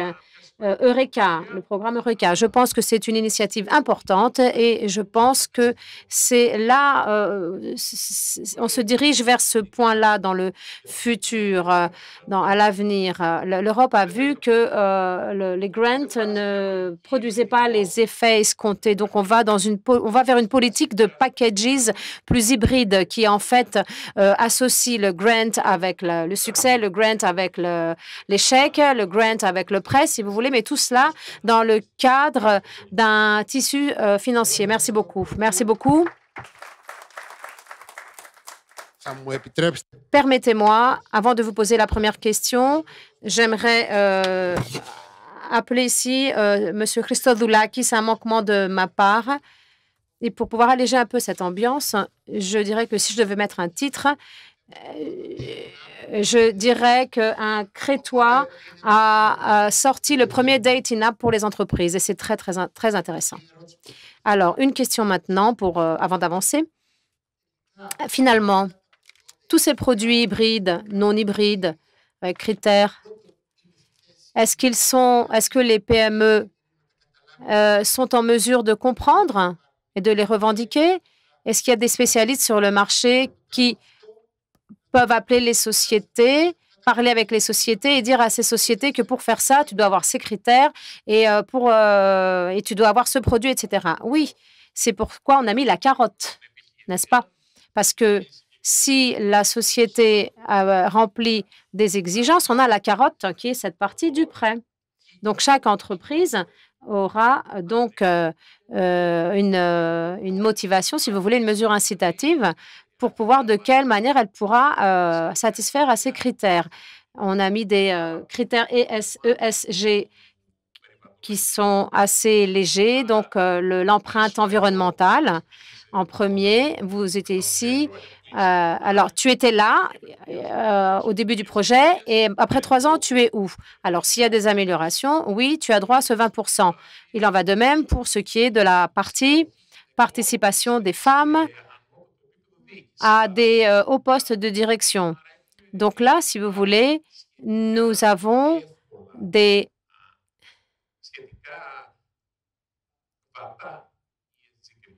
critères ESG qui sont assez, je dirais pas faciles, mais assez faciles à appliquer, oui, pourquoi pas, parce que quand après les 2 ans ou les 3 ans, ce système lit les comptes et il vous dit pass-fail, si vous avez échoué ou vous êtes passé. Et pour ce qui est de la partie, là, vous avez parlé de la Crète. Je crois que la Crète a toujours aidé à ce que nous puissions avancer.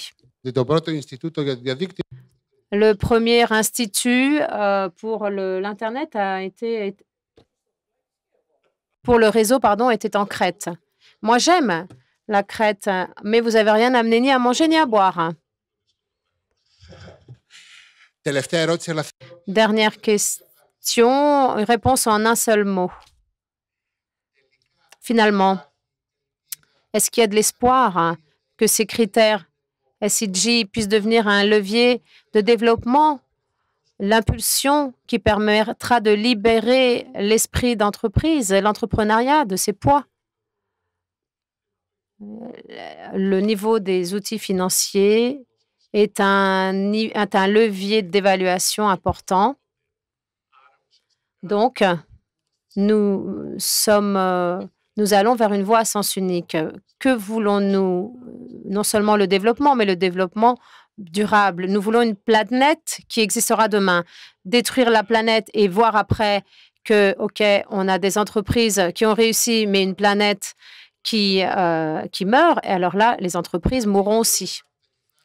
Alors, cela veut dire qu'il peut y avoir des capitaux, mais il faut qu'il y ait les personnes pour utiliser ces capitaux, c'est ça. Je vais maintenant passer à notre prochain intervenant, Monsieur Christodoulakis. Nous avons d'abord en ligne. Vous voyez, je regarde mon portable, c'est pas que je reçois des SMS. Si j'étais à la télé, j'aurais des écouteurs pour me parler du temps. Alors, nous avons Monsieur Damas en ligne. Bonsoir. Bonjour, pardon. Merci d'être avec nous aujourd'hui. Vous pouvez commencer votre intervention de 4 minutes. Merci. Merci. Je vais essayer d'être clair et concis parce que 4 minutes, ça va être rapide. En plus, c'est un sujet où on pourrait parler des heures. Avant tout, je tenais vraiment à tous vous remercier déjà pour l'invitation, mais surtout pour la qualité des interventions et de ce qui a été dit. Et d'ailleurs, je partage vraiment tout ce qui a été dit. En somme, je suis d'accord avec le fait qu'aujourd'hui, la RSE pour une entreprise, ce n'est plus quelque chose d'extra qui devrait se rajouter en plus de son activité pour des questions de communication ou autres, mais qu'aujourd'hui, la RSE pour une entreprise, notamment pour une PME, c'est un véritable levier de performance en fait.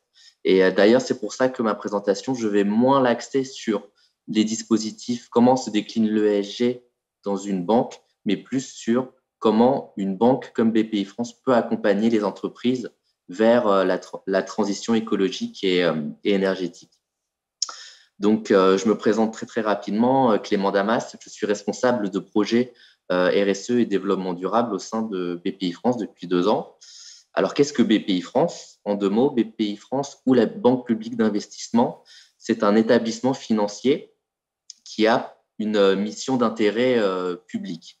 Et cette mission d'intérêt public, c'est justement d'accompagner les entreprises françaises vers la croissance.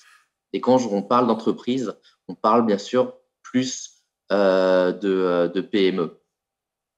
Un petit chiffre, en 2021, BPI France a injecté 50 milliards d'euros dans les entreprises françaises, que ce soit en financement, en investissement, en assurance export ou même en garantie, principalement dans 3 secteurs d'activité, l'industrie, l'innovation technologique et enfin, et c'est ce qui nous intéresse peut-être le plus aujourd'hui, c'est la TEE ou transition écologique et énergétique.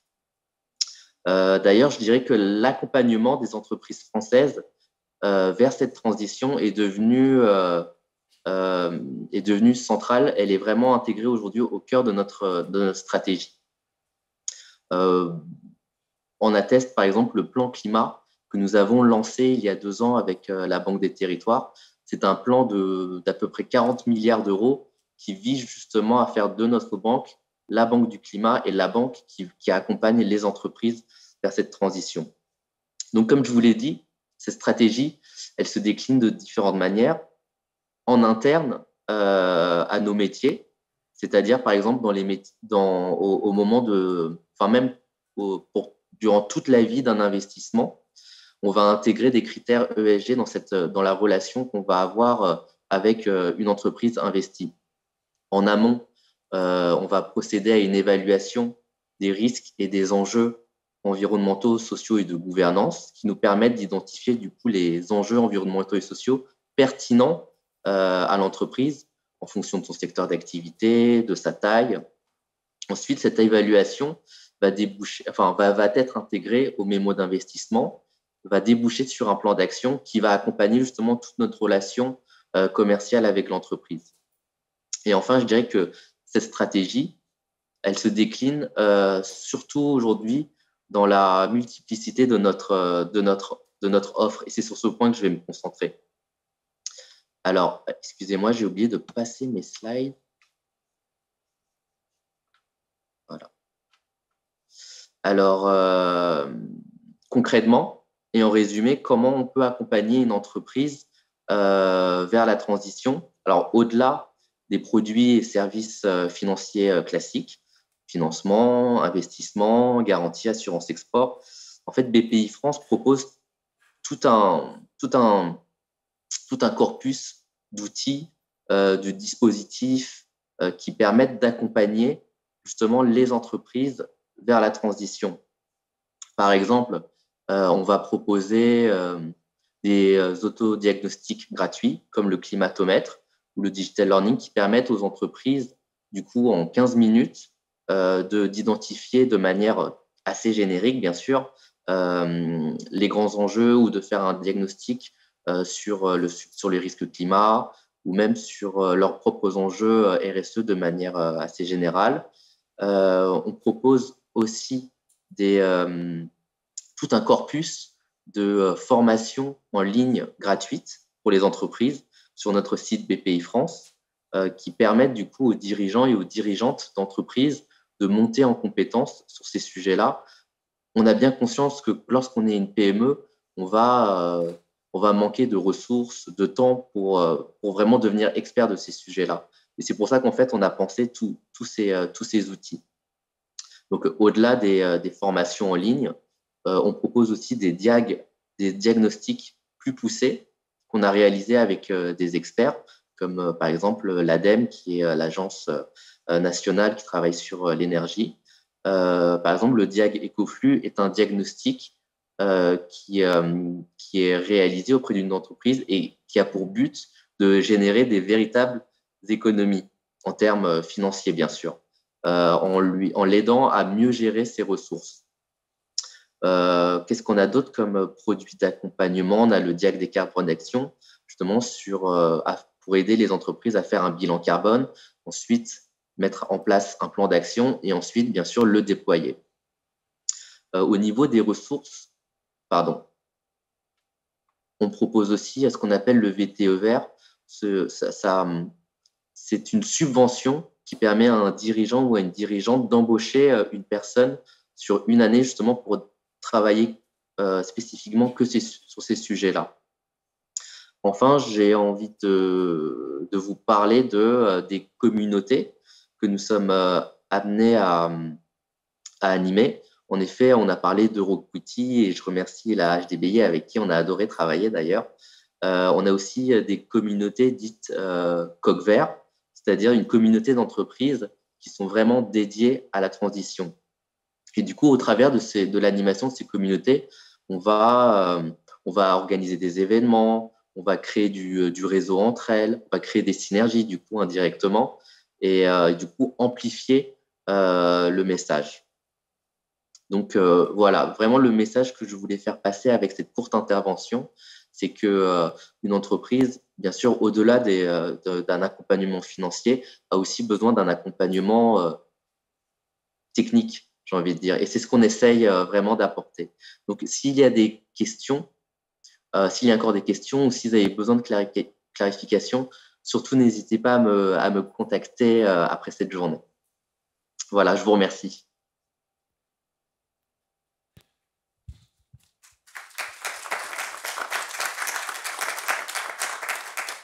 Σας ευχαριστούμε πολύ. Je vous remercie beaucoup. J'ai certaines questions que j'aimerais vous poser. La première, les changements réglementaires poussent les entreprises à appliquer et à introduire mieux ces critères ESG. Oui, tout à fait. On en a beaucoup parlé. Il y a beaucoup de réglementations au niveau européen qui arrivent. On a parlé de la CSRD, de la taxonomie, de SFDR. J'ai envie de rajouter le projet de directive européenne sur le devoir de vigilance qui force les grands groupes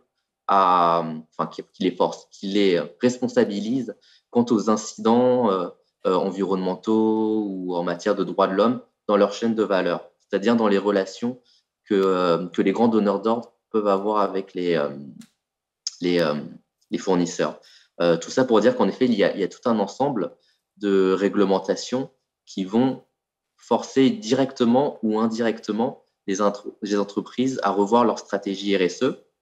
Mais je dirais que l'intégration croissante des critères RSE des entreprises n'est pas que le fait de la réglementation, qui est bien sûr clé, mais c'est aussi, je pense, le fait que les entreprises réalisent de plus en plus que vraiment la RSE est que cela représente des opportunités de marché, que ça permet bien sûr d'améliorer la réputation et l'image d'une entreprise.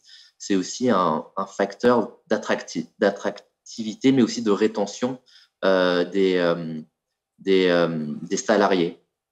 En fait, nous, on a publié pas mal d'études autour du sujet qui montrent qu'aujourd'hui, les salariés sont de plus en plus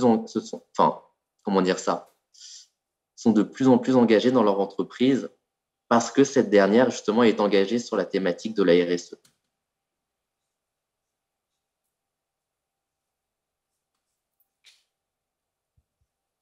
Je vous remercie. Dernière question. Du point de vue d'un investisseur, est-ce que vous faites une distinction entre les performances économiques et les performances ESG dans vos évaluations? Excellente question. Je dirais qu'il y a une tendance assez lourde qui est que l'ESG, de manière générale, auprès des investisseurs, intègre de plus en plus intégré à l'appréciation de la performance globale d'une entreprise. Et je dirais même qu'aujourd'hui, l'accès aux ressources financières est de plus en plus conditionné aux critères ESG.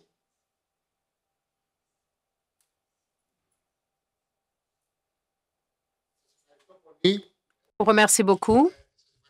Merci beaucoup.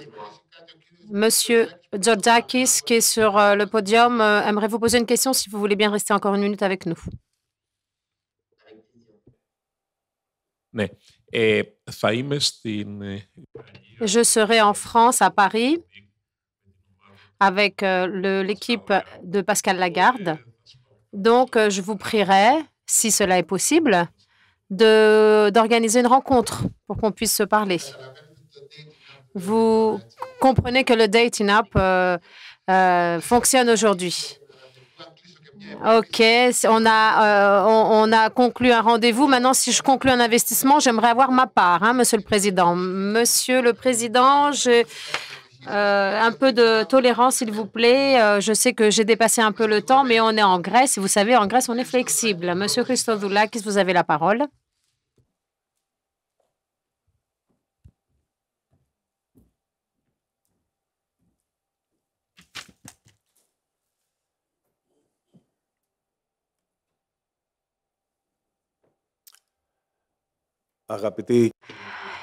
Mesdames et messieurs, mes amis, chers amis, Monsieur le Président, bonjour. Je suis très heureux d'être ici aujourd'hui et d'échanger des vues sur une question qui est de plus en plus importante. Et l'effort général déployé dans le monde entier cherche des voies pour pouvoir trouver l'objectif. Ces voies, ce chemin n'est pas facile. Nous connaissons l'objectif, le but, mais nous ne savons pas comment y parvenir et nous recherchons plusieurs voies, plusieurs chemins et c'est pourquoi ce débat a lieu. Aujourd'hui, j'aimerais parler d'une question qui, à mon avis, est au cœur de ce processus. Et il s'agit de la recherche de la performance que on doit sacrifier lorsque on s'intègre dans le financement durable. Nous aimerions voir ce que nous appelons au niveau international les risk premia et comment sont ces risk premia. Monsieur Padelli, je prends le relais, et Monsieur Padelli a parlé de critères, mais cela dissimule cette logique, à savoir la recherche des primes de risque, des risk premia. Lorsque nous avons donc affaire à des critères ESG, nous devons comprendre ce que nous essayons de financer parce que dans le langage économique, à la fin, tout se traduit par ce qui se trouve sur la table pour ceux qui sont impliqués dans le projet entrepreneurial. L'entreprise, celui qui finance et l'investisseur, c'est-à-dire celui qui va donner des capitaux à la société sous la forme d'équité ou de crédit.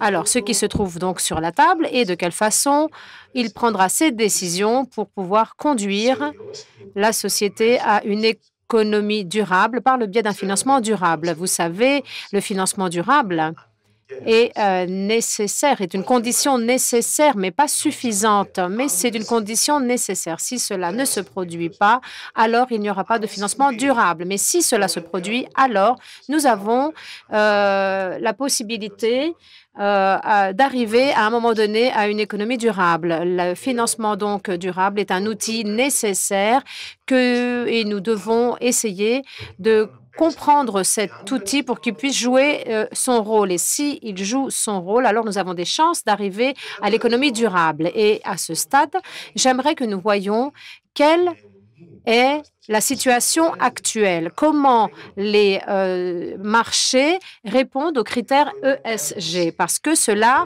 est une preuve de la façon dont c'est une preuve du résultat, s'il y a un résultat. Nous savons que ces critères ESG sont nés du développement, des objectifs de développement durable de l'ONU, qui est la transformation des principes pour un investissement responsable et qui avait été accueilli de manière froide par les marchés. Nous avons aussi donc les finances publiques, le domaine environnemental. Les leaders mondiaux ont été convaincus de suivre une initiative mondiale qui a débuté en 2015. Les critères ESG donc sont un des volets pratiques et la façon dont nous les introduisons et finalement comment cela se reflète sur ce qui se trouve sur la table au niveau financier pour chaque partie impliquée. Quand on parle de ESG, c'est à l'heure sous la forme de nouvelles. Les nouvelles, donc, comme celles diffusées par Bloomberg, ont trait à des communiqués de compliance de la société ou des cas d'incident où quelque chose s'est produit. Quelque chose de mal s'est produit. Il y a un échec face aux critères ESG.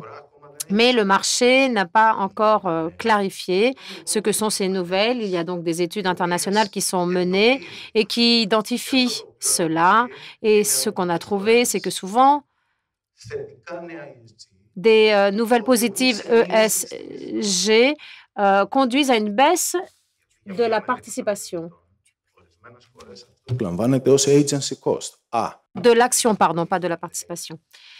L'investisseur, à ce moment-là, dit « Ah, OK, il s'agit d'un effort du PDG de montrer quelque chose aux frais de la société. » Si vous voulez, l'investisseur ne le croit pas. Et il y a d'autres cas où les réactions du marché, on le voit ces dernières années, ce sont les réactions les plus fréquentes. Nous avons un accueil plus rationnel.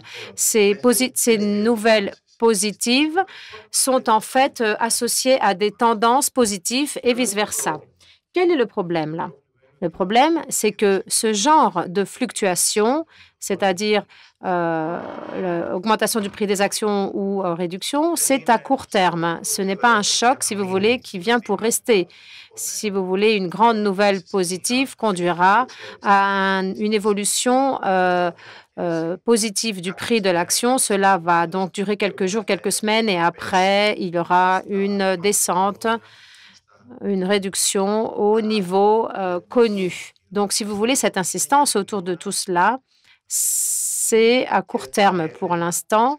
Cette obsession est une obsession à court terme et c'est à but spéculatif. C'est-à-dire, il y a une vague, je exploite cette vague et j'attends la prochaine.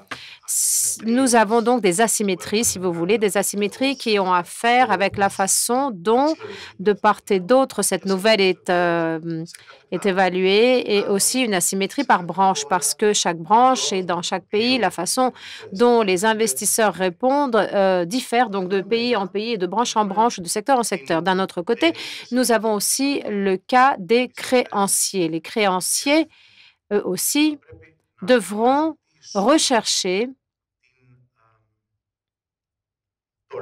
la raison pour laquelle ils vont dévaluer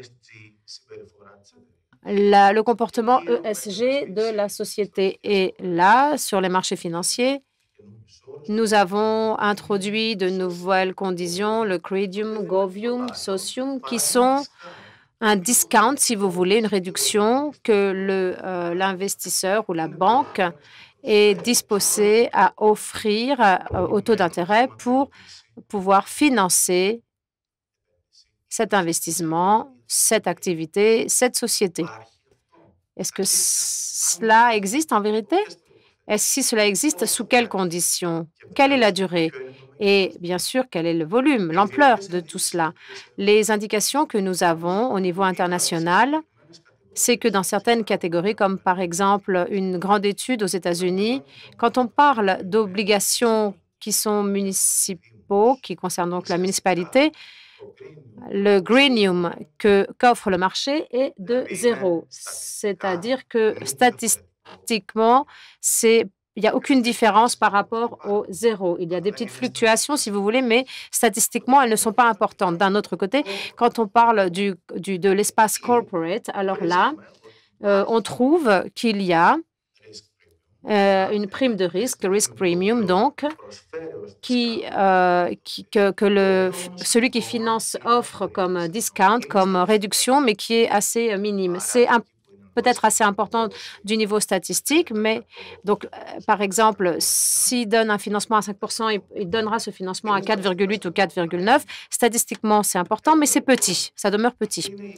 Si vous voulez, donc, c'est la situation dans la façon dont le marché évalue l'activité ESG. Et là, on a différentes raisons qui interviennent.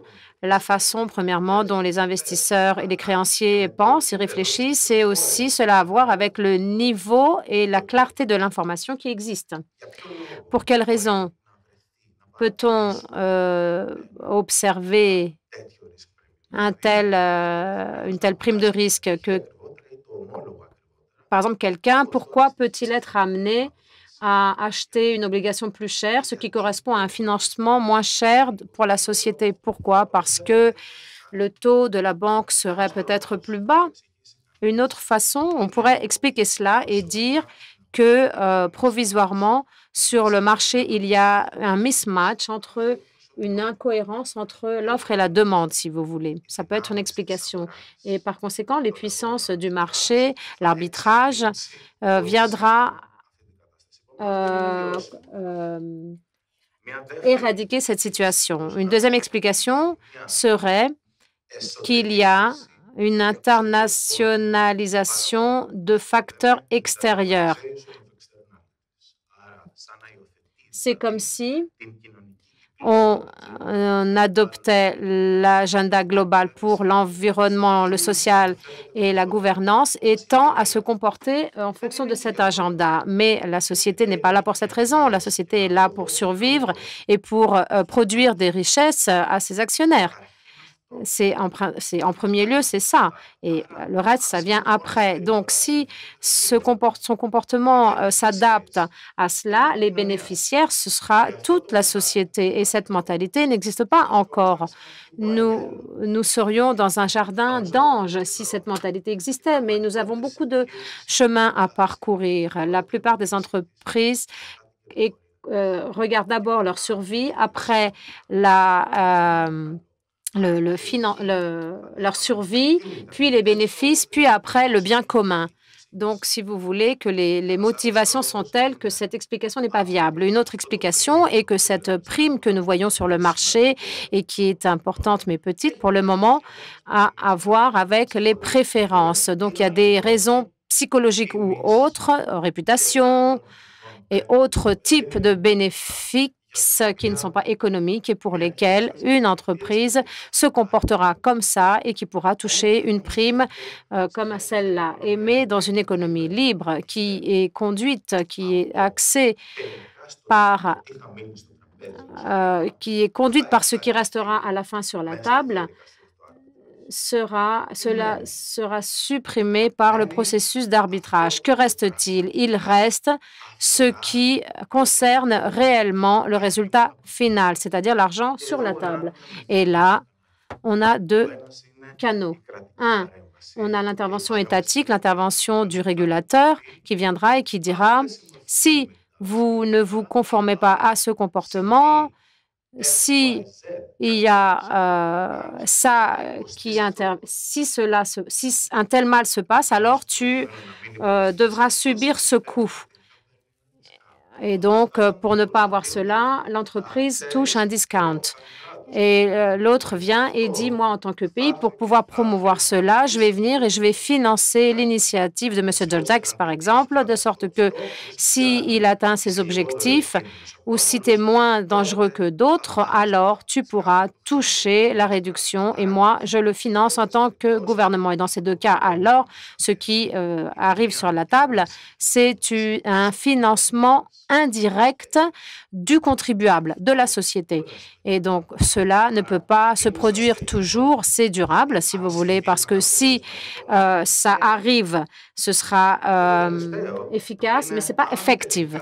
Et si, enfin, le comportement, l'attitude ESG conduit réellement à la baisse de risque? Est-ce que finalement, ce comportement ESG, selon les critères de gouvernance sociale et environnement, conduit à une entreprise plus efficace, à un marché plus efficace, plus stable, moins dangereux et finalement, ce que nous obtenons, c'est une performance par unité de risque. Est-ce que ça, c'est mieux que ce qu'il y avait avant? Si ça se produit, et dans la pratique, c'est vers là qu'on doit aller, alors ce sera durable. Pourquoi? Parce que ce sera évalué par le marché libre, ce sera évalué par ceux qui cherchent la meilleure performance possible par unité de risque. C'est important, c'est par unité de risque. Les performances ne sont pas absolues, elles ne sont jamais absolues. Elles arrivent toujours avec un string attached, c'est-à-dire avec quelque chose qui est attaché, avec le risque, par exemple. Si vous regardez seulement la performance, vous savez que très vite, vous allez être évincé du marché. Alors, c'est là, donc, où l'ESG contribue réellement. Comment allons-nous arriver là? Est-ce qu'on peut trouver la formule magique? Non. Nous menons des consultations et ce que le marché essaye de faire à l'heure actuelle au niveau international, avec les agences de notation d'abord, et j'ai l'honneur de les représenter, mais avec d'autres vendeurs, c'est de mesurer le danger. Et là, nous arrivons à la partie difficile. Il faudra d'abord définir ce qu'est un risque pour pouvoir le mesurer et le prévoir par la suite. Et là-dessus, voir quelle sera sa participation au financement, au monde du financement. Si on va en arrière, les principes de 2015, le risque de la durabilité a à faire avec quoi? Il s'exprime très clairement là. C'est l'éventualité, la possibilité qu'arrivent des événements, des attitudes, des comportements selon les critères ESG qui provoqueront des dommages financiers ou des dommages ayant trait à la réputation. Donc, c'est ce qu'est un risque, c'est très bien défini. Et là, on vient et on dit, est-ce qu'on peut mesurer ce risque? Il y a de nombreux ESG Risk Ratings qui sont proposés par de grandes organisations, etc. Et si vous faites une analyse de corrélation, vous verrez que c'est 10%. Quand on parle de credit ratings, la corrélation, c'est 90-95%. Ça veut dire quoi? Que il y en a d'autres qui mesurent d'autres choses et font passer sur le marché d'autres choses. Alors, comment le marché peut-il alors créer des procédures robustes, des processus de décision robustes? Nous devons être clairs. Et là, je dois dire que nous avons créé dans l'agence de notation une approche qui est unique. Nous avons créé un modèle économétrique qui apprend des échecs EFG de toutes les économies mondiales lorsqu'elles sont cotées en bourse. 13 000 entreprises environ. Pour les 7 dernières années, quels étaient les cas où nous avions une réalisation de risque, des incidents qui montrent clairement qu'il y a eu un échec face au comportement EFG. On a créé donc un modèle économétrique qui peut mesurer cela et qui peut évaluer la possibilité de survenance d'un tel risque à l'avenir.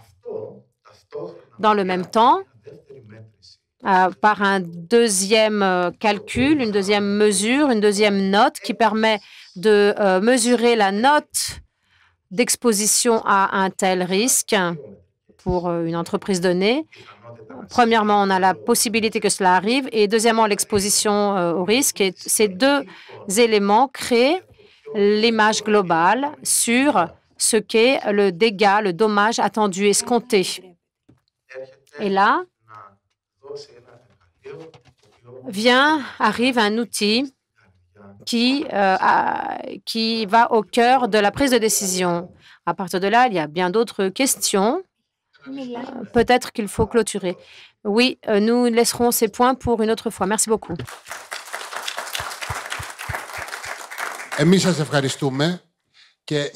Nous vous remercions. Je suis heureux de voir que vous avez dit, donc je vais parler 15-17 minutes et je ne veux pas de questions après.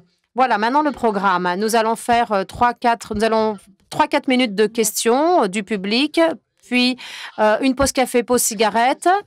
3-4 questions. Veuillez, s'il vous plaît, être concis dans vos questions afin que nos intervenants puissent répondre. Est-ce que vous avez une question à poser? Merci.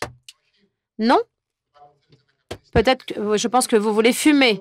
Je vous remercie. Dans 20 minutes, rendez-vous très sévèrement. Le président est très sévère. 20 minutes.